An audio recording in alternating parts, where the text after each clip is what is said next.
Hello friends, welcome to Telugu audio story. మీరు కనుక ఛానల్ని ఫస్ట్ టైం చూస్తున్నట్లయితే ఛానల్ సబ్స్క్రైబ్ చేయండి, లైక్ చేయండి. అలాగే ఈ కథపై మీ విలువైన అభిప్రాయాన్ని కమెంట్ రూపంలో తెలియచేయండి. ఇక కథలోకి వెళ్దామా?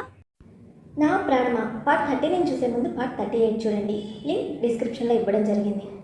ఇప్పుడైతే పని సింపుల్గా అయిపోయింది, కానీ నిజం దాస్తున్న తనకి తాను తప్పు చేసిన ఫీలింగ్ వస్తూ ఉంటే ల్యాప్టాప్ అండ్ ఫోన్స్ పక్కన పెట్టి సోఫాలో వెనక్కి వాళ్ళని తనకి గుక్క పెట్టి ఏడవాలనిపించింది ఆ క్షణం. అప్పటికి తన స్క్రీన్పై పెరుగుతున్న శౌర్య మిస్డ్ కాల్ సంఖ్య చూస్తూ కడుపు మీద చెయ్యి వేసుకొని తడుముకుంటూ, మీ డాడీ నన్ను చీట్ చేశాడే, ఏం చేయను, ఏం జరిగినా నువ్వే కావాలి అంటూ సిగ్గు లేకుండా అతని దగ్గరికి వెళ్ళనా, లేదంటే పంతానికి పోయి లైఫ్ లాంగ్ నీకు తండ్రి ప్రేమను దూరం చేయనా? వాడి ప్రేమ మోసం అంటే తట్టుకోలేను బేబీ. ఏది నిజం ఏది అబద్ధమని తెలియని స్థితిలో ఎంతకాలం తన దగ్గర కన్ఫ్యూజన్లో బతకమంటావు బేబీ అని మనసులో అనుకుంటూనే కన్నీటికి స్వేచ్ఛనిచ్చి కుమిలి కుమిలి ఏడుస్తున్న సమీరకి భారంతో గుండెలు ఎగిసి పడుతున్నాయి. సమీర మనసులో అగ్ని పర్వతాలు బద్దలవుతున్నాయి. కన్నీటి రూపంలో తన బాధను బయటకు పంపుతూ ఉన్నా ఎంతకి తగ్గని తన మనసులోని భరించలేని భారంతో తన గుండె ఆగిపోతుందా అన్నట్టుగా ఉంది తన పరిస్థితి. తనతో శౌర్య తనకు తానుగా పెళ్ళైన తర్వాత చివరికి వాళ్ళ ఇంటిమేషన్ సమయంలో కూడా మనస్ఫూర్తిగా లేనని చెప్పిన దాన్ని కూడా భరించి క్షమించింది. అది జానుపై తనకున్న ప్రేమ అని మనసుకి సర్ది చెప్పుకొని. కానీ ఇప్పుడు తనతో పెళ్ళి కేవలం ఒక అవసరమని అది మూడో వ్యక్తి నుంచి తెలుసుకోవడం తను భరించలేకుంది. ఒకవేళ శౌర్య తనకు తానుగా ఆ పరిస్థితి గురించి చెప్పి ఉంటే వేరే విధంగా ఉండేదేమో. రెడీ అయ్యి జాను కోసం వెయిట్ చేస్తూ హాల్లోకి వచ్చిన రిషికి ఏడుస్తున్న సమీర కనిపించింది. కంగారుగా తన దగ్గరకు వెళ్ళాడు. ఏమైంది సమీ అంటూ. కోపంతోనో బాధతోనో జానుని దూరం చేసుకున్న రిషి మెంటల్లీ చాలా డిస్టర్బ్ అయ్యాడు లైఫ్లో. ఇప్పుడిప్పుడే అతని స్వచ్ఛమైన నవ్వు చూస్తున్న సమీకి రిషికి నిజం తెలియకూడదు అని బలంగానే అనుకుంది. కానీ శౌర్యకి దగ్గరయ్యే ఉద్దేశం ఏమాత్రం లేదు సమీరాలో. ఒకవేళ ఎందుకు అత్తింటికి వెళ్ళడం లేదు అని ఎవరైనా అడిగితే వాళ్ళకి ఏమని చెప్పాలి? అందరికీ దూరంగా వెళ్ళిపోతే అన్న దగ్గర ఆగిపోయాయి సమీర ఆలోచనలు. కానీ అతనికి తనపై ఏమాత్రం ప్రేమ లేదని భావిస్తున్నామకి మాత్రం తెలియదు కదా శౌర్య తనని ప్రాణం కంటే ఎక్కువగా ప్రేమిస్తున్నాడు అని, అట్ ఎనీ కాస్ట్ వదులుకునే టైప్ కాదని. అడిగితే ఏం మాట్లాడవేంటి, ఎందుకు ఏడుస్తున్నావు అని మరోసారి అడిగిన రిషి ప్రశ్నకి తేరుకొని, స్టమక్ పెయిన్గా ఉందన్నయ్య, ఇప్పుడు తగ్గిందిలే అని కవర్ చేసుకొని ట్యాబ్లెట్ వేసుకొని కాసేపు రెస్ట్ తీసుకుంటాను అంటూ వెళ్తున్న తనని ఆపి, సడన్గా స్టమక్ పెయిన్ ఏంటి సమీ, బయట ఫుడ్ ఏదైనా తిన్నావా అని అడిగాడు చిరు కోపంగా చూస్తూ. లేదన్నయ్య, జస్ట్ జ్యూస్ తీసుకున్నాను అంతే అని చెప్పి జాను రావడంతో, మీరు వెళ్ళండి, నీ ఫోన్ ఇదిగో అని ఇచ్చి వెళ్తున్న తనని మరోసారి ఆపి, నువ్వు ఇక్కడ ఏడుస్తూ కూర్చుంటే నేను ఎలా వెళ్తాను అనుకున్నావు, పద హాస్పిటల్కి, నేను ఇలా వదలలేను నేను అని చెప్పి ఫోన్ తీసుకొని డాక్టర్కి అపాయింట్మెంట్ ఫిక్స్ చేస్తున్న అతన్ని ఆపి, నథింగ్ టు వరీ అన్నయ్య, చూడు ఇంతసేపు ఉన్నాను, అసలు పెయిన్ అన్నానా, ఇందాక సడన్గా వచ్చేసరికి ఏడుపు వచ్చింది అంతే. జాను వెయిట్ చేస్తోంది, తనని రెడీ చేయించి ఇప్పుడు వద్దంటే తను ఫీల్ అవుతుందిగా, వెళ్ళండి, ఐఎమ్ ఓకే అని చెప్పి ఇంకా మాట్లాడడానికి స్పేస్ ఇవ్వకుండా లోపలికి వెళ్ళిపోయింది సమీర. అక్కడ జరిగిన కాన్వర్జేషన్ అంతా విన్న జాను రిషి దగ్గరికి వచ్చి, సమీరకి బాగాలేదు కదా, వద్దులే రిషి, ఇంట్లోనే ఉందాం అని అంది. బయటకు వెళ్ళడం కోసం కూడా తనకి నచ్చినట్టుగా పద్ధతిగా రెడీ అయిన జానుని డిసప్పాయింట్ చేయడం ఇష్టం లేక, తగ్గిందంటుంది కదా, వెళ్దాం పదా, సమీని అమ్మ చూసుకుంటుందిలే, మనం కొంచెం ఎర్లీగా వచ్చేద్దాం అని చెప్పి జానుతో స్టార్ట్ అవుతూ తల్లికి చెప్పాడు సమీరని చూస్తూ ఉండమని. లోపలికి వెళ్ళి డోర్స్ క్లోజ్ చేసుకున్న సమీరాకి అస్సలు ఏడు బాగట్లేదు. రిషి ఇప్పుడే తన కోసం జానుని నెగ్లెక్ట్ చేస్తూ ఉంటే ఆ వీడియో చూస్తే పరిస్థితి ఏమవుతుంది అని అనుకుంటూ అలానే ఏడ్చేసింది. అదంతా ఆగాలి అంటే గగన్ని ఆపాలి అని ఫిక్స్ అయ్యి అతనికి కాల్ చేసింది. ఫస్ట్ రింగ్కే కాల్ ఆన్సర్ చేసిన గగన్ హాయ్ అనకముందే, గగన్ నీకు కావాల్సింది నేను శౌర్య దూరం అవడం అంతే కదా ఆ వీడియో రిషికి చూపించాలని ధైర్యం చేయకు. నేను శౌర్యకి డివోర్స్ ఇస్తాను అంది దృఢ నిశ్చయంగా. అబ్బబ్బా, ఏమన్నా ఫ్యామిలీ డ్రామా.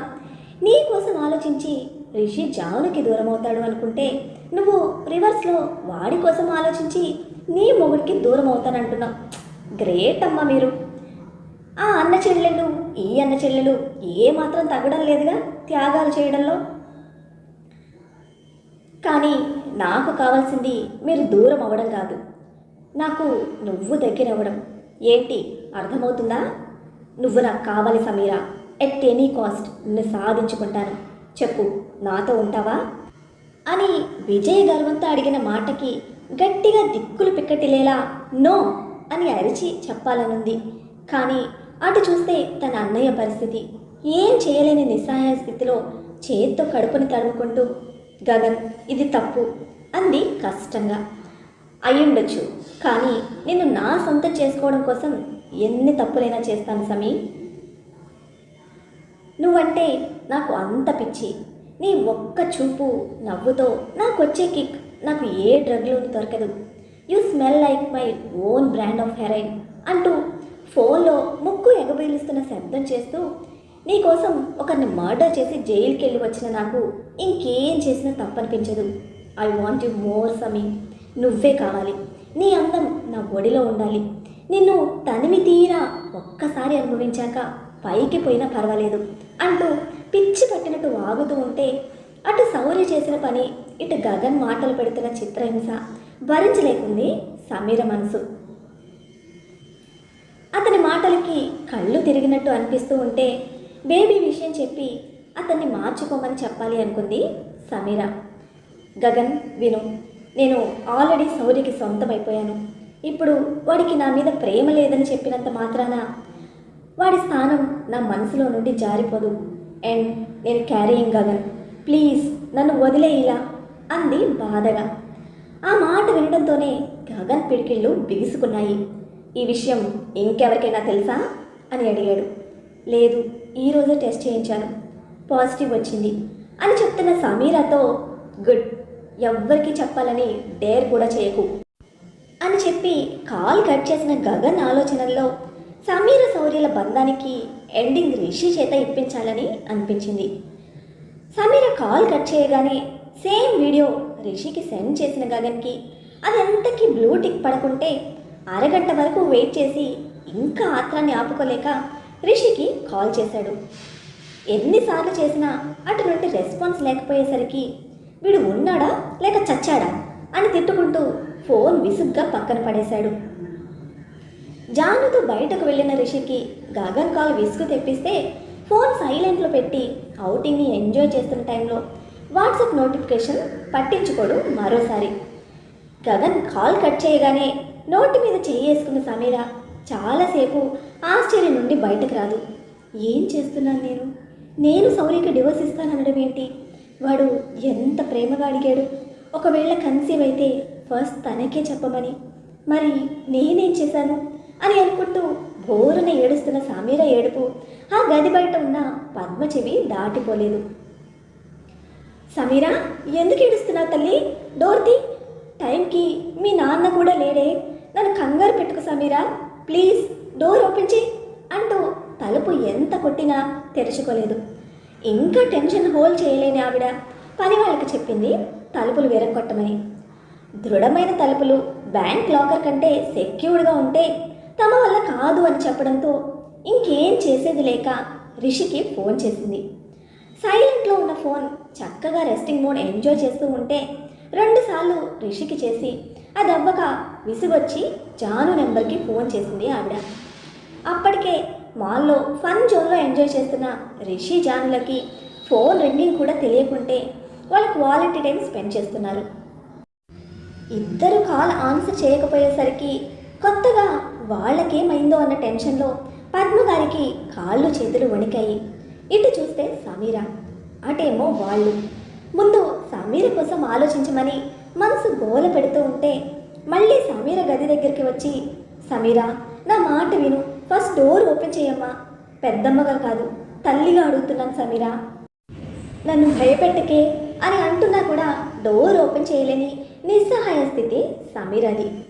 ఇవన్నీ చూసి బ్రతకడం కంటే చచ్చిపోతే నాకు ఈ బాధ ఉండదేమో అన్న ఆలోచనతో ఫ్రూట్ కట్టర్ చేతిలోకి పట్టుకుని సమీర రిస్క్ని కట్ చేసే కంటే ముందు ఆకలికి కడుపు చేసిన శబ్దంతో తన బిడ్డ కడుపులో ఉందన్న విషయం గుర్తొచ్చి ఆ ప్రయత్నాన్ని మధ్యలోనే ఆపి శూన్యంలోకి చూస్తూ కూర్చుంది.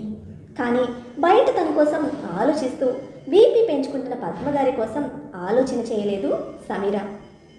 అయితే పద్మగారికి శౌర్య ముంబైలో ఉన్నాడని ముందు ఫోన్ చేసి డిస్టర్బ్ చేయాలని అనుకోలేదు. కానీ ఎప్పుడైతే రూమ్లో నుండి ఉలుకు పలుకు లేకుండా సమీర అలా తనని తాను లాక్ చేసుకుందో అప్పుడే భయంతో అతనికి ఫోన్ చేసింది. శౌర్య ఆన్సర్ చేయగానే ఆమె చెప్పేది వినకుండా సమీర ఎందుకు ఫోన్ ఆన్సర్ చేయలేదాంటీ, ఉందా తనక్కడ అని అడిగాడు హాస్పిటల్ కారిడార్లో కంగారుగా తిరుగుతూ. అతని మాటకు ఆశ్చర్యంగా చూస్తూ తను రూమ్లో ఉంది శౌర్య, ఎవరిని లోపలికి రాకుండా డోర్ లాక్ చేసుకుంది, ఎంత పిలిచినా తను కూడా రావడం లేదు, మీరిద్దరూ ఏమైనా గొడవ పడ్డారా అని అడిగింది. ఆమెకి సమాధానం ఇవ్వకుండా వెంటనే ఫోన్ కట్ చేసిన శౌర్య తండ్రి బాధ్యత నర్స్కి అప్పగించి సమీర ఇంటి వైపు కారు పోనిచ్చాడు. 9 కావస్తూ ఉంటే ఇద్దరు మాల్ బయటికి వచ్చారు. డిన్నర్ బయట చేసి వెళ్దామని రిషి చెప్తే ఓకే చెప్తూ ఫోన్ చూసుకుంటూ కారులో కూర్చున్న జానుకి అత్తగారి నుండి 8 మిస్ కాల్స్ ఉండడంతో కంగారుగా ఆమెకి ఫోన్ చేసింది. వాళ్ళు ఎప్పుడెప్పుడు ఇంటికి వస్తారా అని ఎదురు చూస్తున్న పద్మకి వాళ్ళకంటే ముందు ఫోన్ కాల్ వచ్చేసరికి విసుగ్గా ఫోన్ ఎత్తి ఏమైపోయారు 2 గంటల నుండి అని అడిగింది కోపాన్ని దాస్తూ. పద్మగారి కోపానికి మాటలో కఠినత్వానికి జంకుతూ సారీ అత్తయ్య, చూసుకోలేదు, ఏమైంది ఫోన్ చేశారు అని అడిగింది. సమీర గురించి వాడు కూడా ఫోన్ ఆన్సర్ చేయటం లేదు. ఇక్కడ సమీర రూమ్లో నుండి బయటకు రాకుండా 2 గంటల నుండి భయపెడుతోంది అని గట్టిగా చెప్పిన ఆమె మాటలు స్పీకర్ ఆన్ చేయకుండా రిషికి వినిపించడంతో జాను దగ్గర నుండి ఫోన్ లాక్కొని సారీ మా 10 నిమిషాల్లో ఉంటామని చెప్పి ఫోన్ కట్ చేసి స్పీడ్గా ఇంటివైపు పోనిచ్చాడు రిషి. శౌర్య కంటే ముందే ఇంటికి చేరుకున్న రిషి చాలా స్పీడ్గా ఇంట్లోకి చేరి సమీర రూమ్ వైపు వెళ్ళాడు. సమీరకి ఎలా ఉంది అని తల్లిని అడగబోయి ఆగిపోయాడు. ఆమె కొట్టిన చెంప దెబ్బకి మా అంటూ చెంప మీద చేయి వేసుకున్న రిషిని కోపంగా చూస్తూ దానికి బాలేదని తెలుసు కదా, ఈ టైంలో బయటకు వెళ్ళడం అవసరమా, అదేమో నన్ను పిచ్చిదాన్ని చేసి ఇక్కడిక్కడే తిప్పిస్తోంది, కనీసం ఫోన్ అయినా ఆన్సర్ చేయకుండా ఏంట్రా నీ పెత్తనాలు అని తన కన్న తల్లి పేగు కదిలేలా రోధిస్తున్న ఆమె మాటలు కన్నీళ్లు చెప్తున్నాయి ఎంతగా భయపడింది అని. అవన్నీ వింటున్న జాను తలదించుకొని ఉండిపోయింది. వాంటెడ్గా అనకపోయినా ఇద్దరు కలిసే కదా బయటకు వెళ్ళింది. రిషి పద్మకి మరోసారి సారీ చెప్పి సమీర డోర్ దగ్గరికి చేరి సమీరా డోర్ ఓపెన్ చేయరా ప్లీజ్ అని అడిగాడు. ఎంత పిలిచినా ఓపెన్ కాని డోర్కి తన సాయి శక్తుల బలం ఉపయోగించి డోర్ ఓపెన్ చేసిన రిషికి గదిలో ఫ్లోర్పై మూలను కూర్చొని వెలుగంటే భయం అన్నట్టు చీకటిలో ఉన్న సమీరాన్ని చూస్తే ఆ క్షణం నిజంగా భయమేసింది అతనికి. వెనక్కి ఉన్న జాను పద్మకి కూడా. అసలు ఈ ప్రపంచంలో లేని దానిలా శూన్యంలోకి చూస్తున్న ఆమె ముందు మోకరిల్లి ఏమైంది సమీ అని అడిగాడు. ఏడ్చి ఎర్రగా ఉన్న బుగ్గలు, ముక్కు చెదిరినట్టున్న జుట్టు, కంప్లీట్గా నెగిటివ్ వైబ్ వస్తుంది రిషికి తనని అలా చూసి. నాకేం కాలేదు రిషి, నన్ను ఒంటరిగా వదిలేయండి ప్లీజ్ అంది అతి కష్టం మీద. ఇంతలో సైలెంట్గా ఉన్న అతని ఫోన్ స్క్రీన్ బ్రైట్నింగ్కి ఎవరై ఉంటారు అనుకుంటూ చూసిన అతనికి మరోసారి గగన్ నుండి కాల్ వస్తూ ఉంటే విసుగ్గా లిఫ్ట్ చేసి ఏంటి నీ బాధ అని అరిచాడు.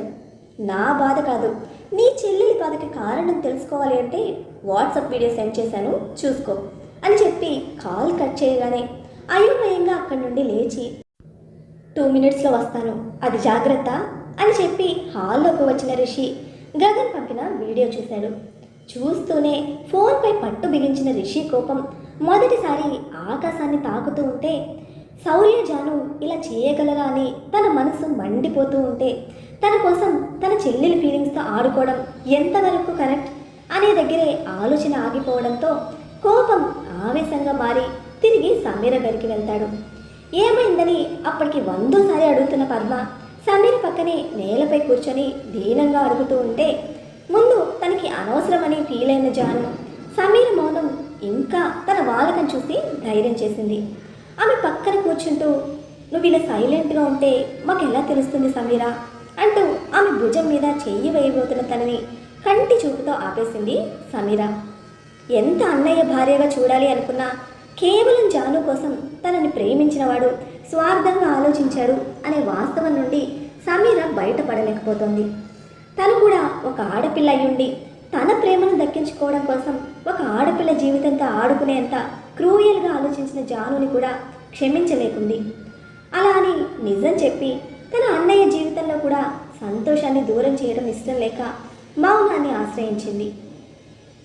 సమీర చూపుకి జాను మధ్యలోనే ఆగిపోతే అప్పుడే తలుపులు నెట్టుకుంటూ హాల్లో నుండి బయటకు వచ్చిన రిషి ఆమె ఒడిలోకి ఫోన్ విసిరి, తను చెప్పకపోతే ఏమైంది, ఇదిగో నీ మాటల్లోనే విను అన్నాడు పౌరుషమంతా గొంతులోకి చేర్చి.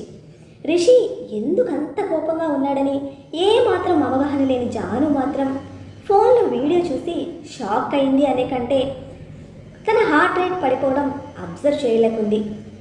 తామిద్దరూ మాట్లాడుకుంటున్న మాటల్లో సమీర అంటే చులకన, తనకి ఎలాంటి వాల్యూ లేదనే అర్థాలు తెలుస్తూ ఉంటే అప్పుడు నోటికి వచ్చినట్టు మాట్లాడిన తనకి ఇప్పుడు అందులో ఎంత తప్పు ఉందని తెలుస్తూ ఉంటే కన్నీళ్లతో రిషిని చూస్తూ, ఇది నిజం కాదు రిషి, అన్నయ్యకు సమీరపై ఉన్న ప్రేమ నిజం, అలాగే నువ్వు నాకు కావాలనే పంతం కంటే ప్రేమే ఎక్కువ, నేను చెప్పేది అర్థం చేసుకోవడానికి ప్రయత్నించు అంటున్నా ఆమె చెంప మీద 4 వేళ్ళు హస్తముద్రలు ఘాటుగా పడితే బెడ్పై తూలిపడిన ఆమె రెక్క పట్టుకొని పైకి లేపి, ఇప్పటికి కూడా నీ స్వార్థమే కనిపిస్తుంది జాను, నాకు ఒక అమ్మాయి వై ఉండి మరొక అమ్మాయి ఫీలింగ్స్తో ఆడుకోవడానికి సిగ్గుగా అనిపించడం లేదా? రూమ్ అంతా దద్దరిల్లేలా అరుస్తున్న రిషి అరుపులకి ఇంటి లోపలికి వచ్చిన శౌర్య గది లోపలికి రాకుండా డోర్ బయటే ఆగిపోయాడు. విషయం తెలియని అతను రిషి జానుని కొట్టడం తిట్టడం చూస్తున్న అతని వంట్లో రక్తం మరుగుతూ ఉంటే కోపంగా లోపలికి వచ్చి రిషి కాలర్ పట్టుకున్నాడు. నా చెల్లెల్ని కొట్టేంత ధైర్యం నీకెప్పుడొచ్చింది అంటూ. రిషి శౌర్య వైపు కేర్లెస్గా చూసి, ఇదిగో ఇది విన్నాక వచ్చింది అని చెప్పి శౌర్య చేతిలో ఉన్న తన కాలర్ విప్పించుకొని ఫోన్ పెట్టాడు. శౌర్య చూపు నిర్జీవంగా గోడకి తలని ఆనించి కూర్చున్న సమీర మీద ఉంటే ఆమె దగ్గరకు వెళ్ళి మోకరిల్లబోయాడు. కానీ ప్లే అవుతున్న వీడియోలో మాటలు వింటూ ఆగిపోయాడు శౌర్య. నెక్స్ట్ సెకండ్ చేతిలోని ఫోన్లోకి చూసిన అతనికి షాపింగ్ మాల్లో జాను ఆద్య మాట్లాడిన మాటలు వింటూ అసహనం అమాంతం పెరిగిపోతే విసుగ్గా ఫోన్ వదిలేస్తూ, ఇది అబద్ధం అని జాను చెప్పిన మాటే చెప్పాడు. జాను కావాలని అది అబద్ధమని అబద్ధం చెప్పినా శౌర్య కూడా అలా చెప్పేసరికి కారణం ఏమై ఉంటుంది అన్న ఆలోచనలో ఆగిపోతుంది సమీర. కానీ ఇప్పుడు ఏం జరగబోతుంది అని చూచాయిగా అర్థమవుతూ ఉంటే భయంతో వణుకుతుంది తన శరీరం. వాట్, అబద్ధమా? వాళ్ళ చేత పెయిడ్ ఆర్టిస్ట్గా చేయించారా ఎవరైనా అని అడుగుతున్న రిషి మాటలను ఏమాత్రం పట్టించుకోకుండా సమీర దగ్గరకు వెళ్ళి ఆమె ముందు కూర్చున్న శౌర్య రెప్పవేయని కళ్ళను, ఉబ్బిన కళ్ళు బుగ్గలను చూస్తూ బాధతో తన గుండెకు అదునుకున్నాడు. కారణం అతను కాకుండా ఇంకెవరైనా అయ్యుంటే ఇప్పుడు ఆ మాత్రం సాంత్వనకి అతని ఒడిలో చేరి గుక్కపెట్టి ఏడ్చేదేమో తను. సమీర మనసులో అనుభవిస్తున్న వేదన ఆ మనసును ప్రేమించిన శౌర్య మనసు కన్నా బాగా ఇంకెవరు అర్థం చేసుకోగలరు? ఇప్పుడు సమీర తీసుకునే నిర్ణయం ఏమిటి? శౌర్య ఆ రోజు పరిస్థితుల ప్రభావానికి అలా చేయాల్సి వచ్చిన తన ప్రేమ నిజమని నిరూపించుకోగలుగుతాడా? జాను జీవితం ఏం కానుంది? ఇప్పటి నిజానికే జానుని రిషి క్షమించలేకుంటే తన హెల్త్ విషయం కూడా దాచి పెళ్లి చేసుకున్న విషయం తెలిస్తే జాను పరిస్థితి ఏమిటి?